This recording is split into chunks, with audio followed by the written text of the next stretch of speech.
be queen? No, I don't. No. Why do you think that? I'd like to be a queen of people's hearts, in people's hearts. But I don't see myself being queen of this country. I don't think many people would want me to be queen. Actually, when I say many people, I mean the establishment that I'm married into, because they've decided that I'm a non-starter.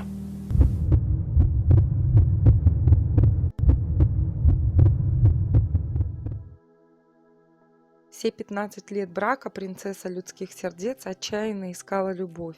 Увы, не там и не с теми. Главный парадокс заключался в том, что, будучи всенародно любимой, Диана, тем не менее, так и не смогла встретить одного единственного мужчину, который бы ее по-настоящему любил. Неверность принцессы Дианы своему мужу, принцу Чарльзу, стала секретом Полишинеля еще в начале 90-х годов. Тогда доказательства обоюдного адюльтера возникали в прессе, как грибы после дождя. Разворошила этот муравейник, увы, сама Диана, с подачи которой в 92-м вышла книга Эндрю Мортона «Диана. Ее истинная история».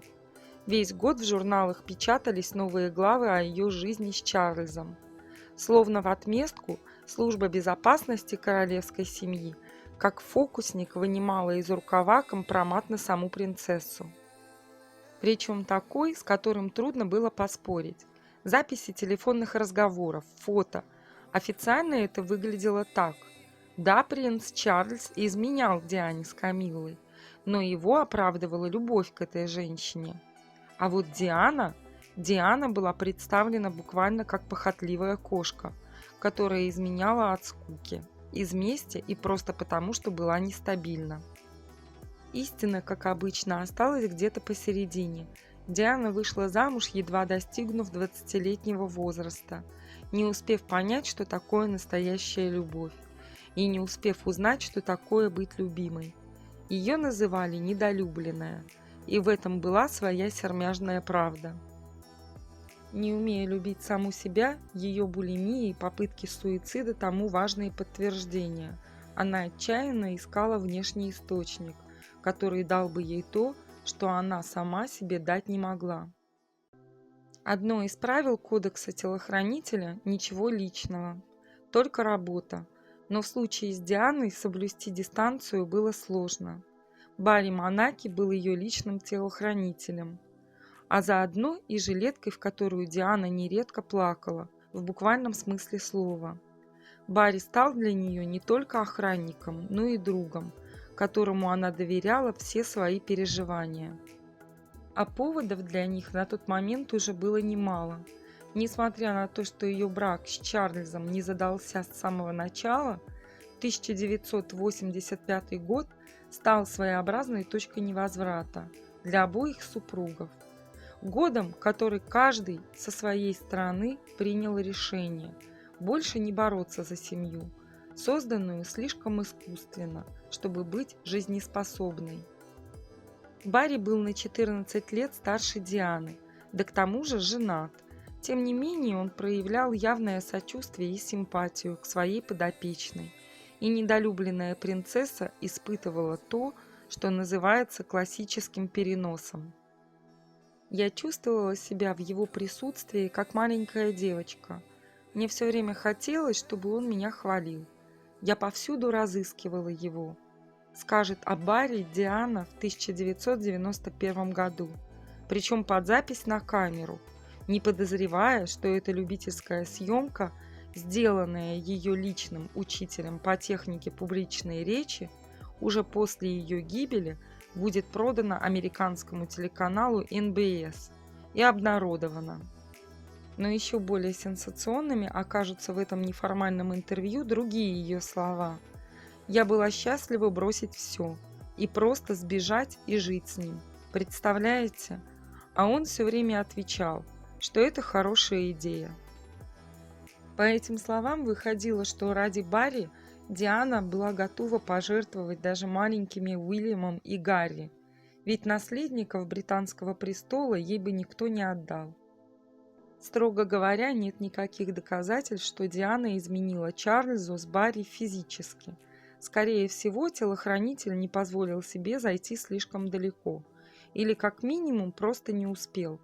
Начальник охраны принца Чарльза однажды застал Диану и Барри в позе, которую он охарактеризовал как компрометирующую ее высочество, о чем немедля доложил хозяину.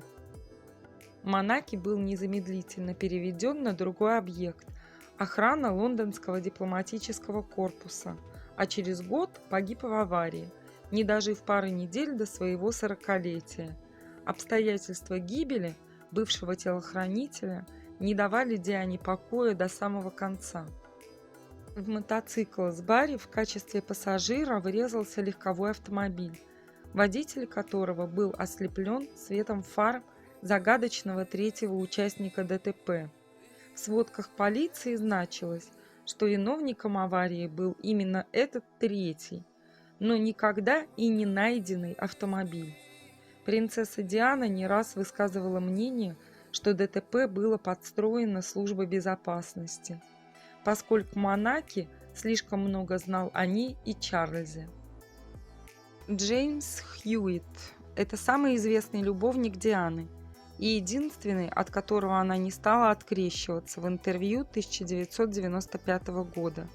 Да и бессмысленно было бы отпираться, учитывая, с какими подробностями их отношения были описаны в книге «Принцесса в любви», соавтором которой выступил сам Хьюитт. Они впервые встретились еще до королевской свадьбы, но знакомство это было шапошным. Позже, по словам Хьюитта, он просто издали наблюдал за леди Ди, не смея приблизиться, пока Диана сама не сделала первые шаги навстречу. Их отношения зародились в конце лета 1986 года. После нескольких случайных, а может быть и нет, встреч на светских вечеринках Диана попросила Джеймса стать ее учителем. В детстве будущая принцесса Уэльская упала с лошади и с тех пор испытывала страх перед верховой ездой. А нынешнее положение обязывало ее иметь соответствующие навыки. Было ли это предлогом, или же Диана в самом деле испытывала желание научиться достойно держаться в седле, история умалчивает.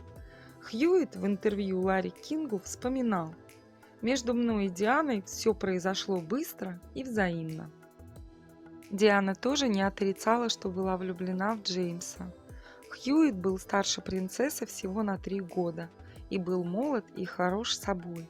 И кроме того, быстро понял, что Диана одинока и остро нуждается в мужском плече, особенно после того, как рядом с ней не стало Барри Монаки. И Джеймс стал для нее сначала утешителем, а потом любовником. О том, что инструктора по верховой езде и принцессу связывает много больше, чем деловые отношения, догадывался и Чарльз. Но, очевидно, ему это было уже на руку. Диана принимала Джеймса у себя во дворце. Чарльз на тот момент фактически не жил с семьей. Часто звонила Хьюитту, ездила в гости и даже познакомилась с его матерью. По воспоминаниям самого Джеймса, Диана оказалась жадной до внимания, мнительной и требовательной женщиной. В 1989 году Хьюитта перевели на службу в Германию, и он безрезультатно пытался объяснить Диане, что едет туда, потому что это его военный долг. Принцесса Уэльская восприняла отъезд любовника как демарш, обиделась и перестала ему писать и отвечать на звонки. Если верить самому Хьюитту, а это не так просто, учитывая, что он продолжает зарабатывать на воспоминаниях о леди Ди, как только Джеймс прибыл в Лондон на каникулы, их роман возобновился. Диана вновь начала ему писать и слать подарки в военную часть. Эти мифические письма, к слову, позже станут предметом серьезных торгов Хьюитта журналистами различных изданий. Говорят, ему предлагали за них $10 миллионов, но в итоге они были украдены у бывшего любовника принцессы и исчезли без следа. Что же в итоге пошло не так? По словам Хьюитта, к 1991 году скрывать отношения стало совсем сложно, а Диана на тот момент уже ввязалась в противостояние с королевским двором, и ей эта огласка была не нужна. Тем страннее кажется поступок самого Хьюитта, в 1994 году ставшего соавтором книги, повествующей о его тайном романе с леди Ди. Диана, по ее собственному признанию, восприняла это как жестокое предательство, что не помешало Хьюиту и дальше довольно успешно монетизировать историю своего романа с принцессой. Примечательно, что именно Джеймса Хьюитта называют настоящим отцом принца Гарри. В первую очередь гипотеза возникла из-за цвета волос Гарри и веснущатого лица, что было подозрительным, ведь ни Чарльз, ни Диана не были рыжеволосыми. Однако Гарри родился за 2 года до того, как начался роман его матери с инструктором по верховой езде. Да и сам Хьюитт всегда отрицал гипотетическое родство с молодым принцем. Разумеется, ему никто не верит, чего не сделаешь ради благополучия, возможно, единственного своего сына. Масло в огонь подливает королевский двор, игнорирующий даже намеки на необходимость проведения ДНК-экспертизы. Джеймса Хьюитта не без оснований считают самым жалким и бесчестным мужчиной в жизни Дианы. Презрение соотечественников заставило его перебраться на постоянное место жительства в Испанию. Он так и не женился в итоге, хотя предпринимал несколько попыток новых отношений. Возможно, его одиночество стало своеобразной расплатой за вероломное предательство несчастной принцессы. Дэвид Уотерхаус. Офицер кавалерии, капитан, а позже майор. Он был одним из давних знакомых Диане. В частности, этому способствовало происхождение молодого человека. Он был внуком 10-го герцога Мальборо, Джона Спенсера Черчилля. Так что Дэвид и Диана были в некотором смысле родственниками, хотя и очень дальними. История умалчивает о том, когда именно они сдружились, но воспоминаниям подруги, леди Ди, Уотерхаус был частым гостем в доме Дианы, еще до того, как принцесса ушла с головой в роман с Джеймсом Хьюиттом. На правах друга и дальнего родственника Дэвиду, который нес службу при королевском дворе, было дозволено сопровождать Диану на те мероприятия, куда по разным причинам не мог или не хотел отправиться с нею Чарльз. В компании Уотерхауза Диана ездила на горнолыжный курорт Клостер в Швейцарии. С ним же бывала на концертах рок-звезд. Самой известной их совместной вылазкой был концерт Дэвида Боуи летом 1987 года. На следующий день после него фото Дианы оказалось на первых полосах лондонских газет.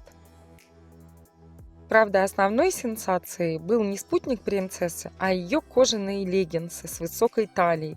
За них Диане досталось даже от Елизаветы II, по мнению которой та грубейшим образом нарушила королевский дресс-код. Что до компании, то в 1987 году семья уже начала привыкать к друзьям скучающей жены Чарльза. Их общение сошло на нет в 1992 году, когда Диана пыталась пригласить Дэвида стать ее компаньоном во время отдыха в Австрии, но в последний момент отказалась от этой затеи, поскольку уже была вовлечена в серьезную медийную войну с королевским двором и сочла, что такая дружеская поездка может ее скомпрометировать. Были ли Диана и Дэвид любовниками, прямых доказательств этому нет. В одном из своих интервью Хьюитт обмолвился, что ревновал принцессу к ее другу и считал, что та охладела к нему не без участия Уотерхауса. Сам Дэвид никогда не комментировал отношения с Дианой, что, разумеется, делает ему честь. Джеймс Гилби, автодилер. Джеймс был знаком с Дианой, возможно, дольше, чем Чарльз. По некоторым данным, Диана почти закрутила с ним роман еще в 1979 году, то есть за 2 года до замужества. Ей было 18 лет, ему 23. В тот момент Джеймс не слишком заинтересовался мисс Спенсер. Да и перед самой Ди быстро возникла перспектива более удачного брака. Однако со временем знакомство перешло в приятельство, а уж насколько тесным оно было, известно только им двоим. Имя Гилби, возможно, никогда не всплыло бы в контексте любовного списка Дианы, если бы в 1992 году странным образом не возникла аудиозапись их телефонного разговора, состоявшегося еще в 1989 году. Уверенная, что ее никто не станет подслушивать, Диана была предельно откровенной с Джеймсом. Жаловалась ему на Чарльза, на свое одиночество, на отношения с королевской семьей. А Джеймс утешал ее, называя дорогой и скуиджи, что можно перевести как легко ранимый, мягкий. Обменивался с ней поцелуями в телефонную трубку и говорил о том, что хотел бы быть с нею рядом. Были там и другие подробности, из которых становилось очевидно, что отношения этих двоих выходят за рамки дружеских. Газета «Сан» в 1992 году опубликовала полную расшифровку этого долгого разговора принцессы и автодилера, хотя, говорят, самые интимные места все-таки были вырезаны, а за 36 пенсов каждый желающий мог позвонить по указанному в газете номеру и лично прослушать запись. Разразился скандал. Сам Джеймс никогда не обсуждал отношения с принцессой, не комментировал вопросы об их контактах, не признавал, но и не отрицал их связи, что, конечно, оставляло массу лазеек для фантазий. Но было и то, о чем Гилби молчать не стал. По просьбе Дианы он дал интервью журналисту и биографу Эндрю Мортону, где рассказал довольно много подробностей о ее несчастливом браке с Чарльзом. Эти откровения вошли в книгу «Диана. Ее истинная история», выпущенную в том же 1992 году. Джеймс Гилби, возможно, был одним из немногих мужчин в жизни Дианы, кто испытывал к ней настоящие чувства. Их разрыв произошел по инициативе принцессы Уэльской, которая на тот момент совершенно не хотела развода с Чарльзом. Большую часть своей жизни Джеймс прожил холостяком. Он женился лишь в 2014 году на разведенной матери 5 детей. Оливер Хоар. Профессия арт-дилер. С красавцем-миллионером Оливером Хоаром Диану познакомил сам Чарльз. Хоар был приятелем принца Уэльского, да к тому же женатым. Диана всегда выделяла его из круга мужа за то, что он, возможно, был единственным, кто умел поддержать с ней беседу. Уже гораздо позже, когда до Чарльза дошли слухи о романе Оливера с Дианой, принц удивленно произнес: «Ради бога, да о чем они могут общаться?» Диана находила Оливера очень современным, начитанным и более приспособленным к жизни, нежели ее муж. Ее тянуло к этому мужчине, однако долгое время интерес не был взаимным. Сказывался тот факт, что Оливер был другом принца, и до тех пор, пока Диана и Чарльз официально не разъехались в 1992 году, Хоар держал с принцессой приятельскую дистанцию. Сошлась с Оливером Диана после смерти своего отца в 1992 году. А в 1994 году случился тихий скандал с 300 анонимных звонков, которые сделала Диана на телефон Хоара в приступе ревности. По крайней мере, часть из той внушительной серии звонков, это доказано, была сделана по частной линии принцессы Уэльской из дворца. Оливер был женат на французской аристократке Диане и вовсе не собирался разрушать свой брак ради другой Дианы, леди Ди, и предпочел прервать рискованные отношения. Хоар никогда не комментировал свою связь с покойной принцессой. Тем не менее, он ответственен за сработавшую в покоях Дианы пожарную сигнализацию. Вбежавший к принцессе охранник Кен Уарф застал там прятавшегося за каткой с пальмой полуобнаженного миллионера с сигарой в руках. История эта, впрочем, всплыла уже спустя 5 лет после гибели Дианы. Уилл Карлинг. Профессия регбист, ведущий телешоу. Бывший капитан сборной Англии по регби, Уилл Карлинг был любимцем публики. С Дианой они тесно познакомились, когда спортсмен начал в 1993 году давать уроки игры в регби принцам Уильяму и Гарри. Утверждается, что Диана и Уилл несколько раз пересекались в кафе спортивного зала, куда оба приезжали тренироваться, и однажды Диана пригласила спортсмена к себе на чашечку кофе. О том, что отношения между Дианой и Уиллом, он был младше принцессы на 5 лет, зашли дальше, чем следовало, знали не только их друзья. Визиты Карлинга во дворец прекратились лишь тогда, когда их роман с Дианой рассекретила пресса. Не выдержав прессинга и сплетен, в начале 1996 года жена Уилла подала на развод. Чашу терпения переполнили попавшие в прессу слова Дианы, где она фактически советовала Карлингу бросить супругу Джулию, поскольку ей, Диане, было видно, что Уилл несчастлив в браке.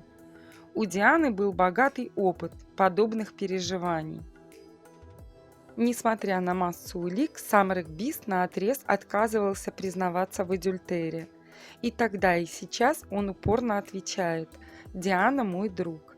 Однако воспоминания их общих знакомых говорят, что дружбой они все-таки не ограничились. Спустя несколько лет после скандала Уилл снова женился и даже обзавелся ребенком. Семья стала его основным приоритетом, но, по иронии судьбы, его жена очень напоминает по своему типажу покойную принцессу Диану.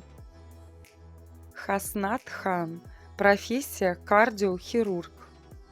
Именно этого мужчину принято считать главной любовью принцессы Дианы. Она встретила его в Королевском госпитале в Бромптоне, где посещала больных в рамках своей благотворительной миссии. Основную информацию о том, как разворачивался этот недолгий, но страстный роман, мир почерпнул благодаря разговорившемуся дворецкому Полу Барреллу. Именно он в красках рассказал, как организовывал их тайные свидания во дворце. Хасната Хана провозили мимо охраны и ворот в багажнике лимузина, поскольку Диана не хотела преждевременной огласки. Также Баррелл рассказал, как принцесса встречала любовника, раздевшись до нога и укутавшись в длинную меховую шубу. Баррелла Диана не стеснялась, так как знала, что дворецкий гей. А кроме того, он успел заслужить доверие хозяйки за годы ее жизни во дворце. Была у этой любви и обратная сторона. Диана впервые всерьез задумалась о возможности снова выйти замуж. Различия в вероисповедании теперь уже бывшая принцесса собиралась решить радикально. Она начала изучать Коран и не исключала для себя возможности смены религии ради мужа-мусульманина. К счастью для королевской семьи, Хаснат Хан так и не сделал Диане предложение. Он с усердием трудоголика делал карьеру и плохо себе представлял, как ее можно будет совместить со звездным статусом Дианы. Кроме того, за время их недолгого романа Диана успела проявить свой нрав. По воспоминаниям Дворецкого, Диана звонила Хаснату порой слишком часто, в том числе и в рабочие часы. И если любовник не поднимал трубку, леди Ди отправляла Баррелла на поиски Хана. Было особенно неприятно, когда приходилось по несколько часов ждать его в вестибюле госпиталя, пока он закончит очередной прием или операцию, вспоминал Дворецкий. Что же пошло не так? Совершенно очевидно, что Диана хотела получить от пакистанского врача то, чего он ей дать не мог и не хотел. Ему не нужна была жена с замашками избалованной принцессы. Не нужна была жена-звезда. А кроме того, Диана буквально душила его своим вниманием и любовью. Уже после гибели Дианы Хаснат вернулся в Пакистан, где женился по договоренности на дочери друзей своих родителей. Доди Аль-Файед. Профессия – плейбой, телевизионный продюсер, наследник миллиардов своего отца. До встречи с Дианой Доди Аль-Файед слыл отчаянным плейбоем и сердцеедом. В его списке побед уже значились Брук Шилдс, Джулия Робертс и много других моделей и актрис.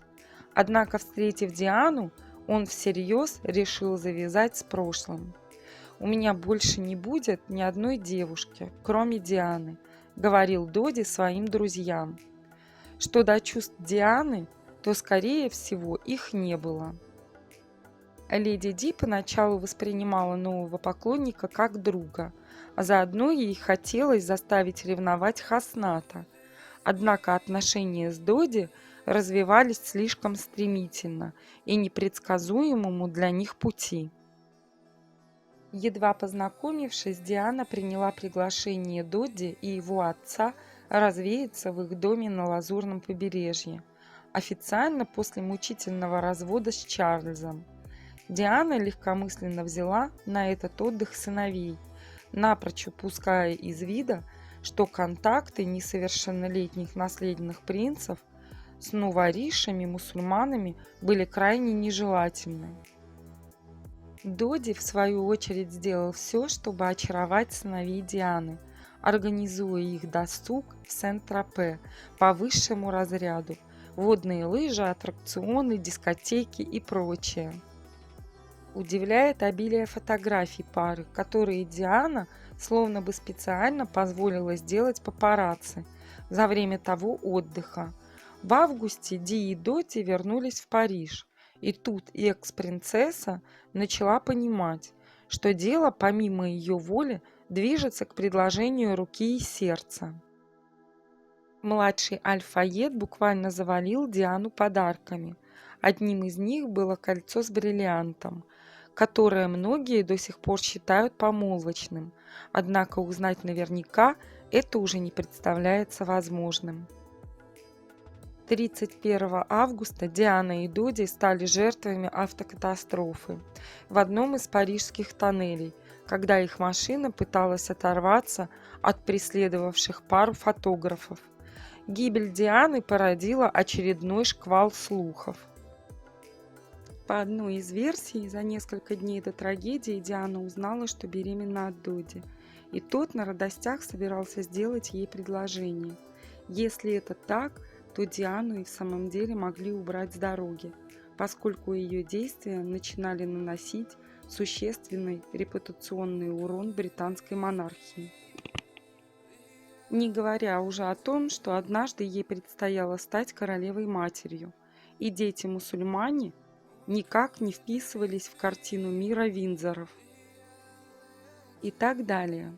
Эту знаменитую циничную фразу произнес Майкл Мэнсфилд, представитель Мухаммеда Аль-Файеда, во время судебных слушаний в 2007 году. Расследование гибели принцессы и ее спутника затянулось на годы, и многие, включая убитого горем отца Аль-Файеда-старшего, не могли смириться с мыслью, что это был всего лишь несчастный случай. В 2007 году следствие вышло на новый виток. Тогда-то и возник знаменитый теперь список Мэнсфилда, в котором с бухгалтерской точностью были перечислены имена всех любовников принцессы. На суде Мэнсфилд зачитал вслух только несколько имен. Все они те, что мы перечислили выше. А потом добавил «и так далее». Под этой фразой подразумевались короткие романы и случайные увлечения принцессы. Однако, как нам кажется, большинство из них – это плод фантазии ее друзей и литературный вымысел времен медийной войны против Ди. В этом списке есть певец Брайан Адамс. Многие, к слову, уверены, что короткий роман между принцессой и музыкантом все-таки имел место быть. Продолжает список сын Джона Кеннеди, Джон Кеннеди-младший, актеры Кевин Костнер и Том Круз, американский миллиардер Теодор Форстман. Со всеми этими мужчинами Диана была лично знакома. Но в то, что она с кем-то из них пустилась во все тяжкие, верится с трудом. Сами джентльмены никогда не комментировали вопросы о характере своих отношений с покойной принцессой, а значит и говорить об этом нечего. I wrote a song called Dirty Diana. And it's not about Lady Diana, it's about certain kind of girls that hang around concerts or clubs. You know, they call them groupies. The groupies. Mm-hmm. I've lived in that all my life. You see these girls, they do everything with the band and you know, everything you can imagine. So I wrote a song called Dirty Diana. But I took it out of the show in honor of Her Royal Highness. And she took me away and she said, "Are you gonna do Dirty Diana?" I said, "No, I took it out of the show because of you." She goes, "No, I want you to do it. Do it. Do the song." So she had a sense of humor with you. Yeah, of course.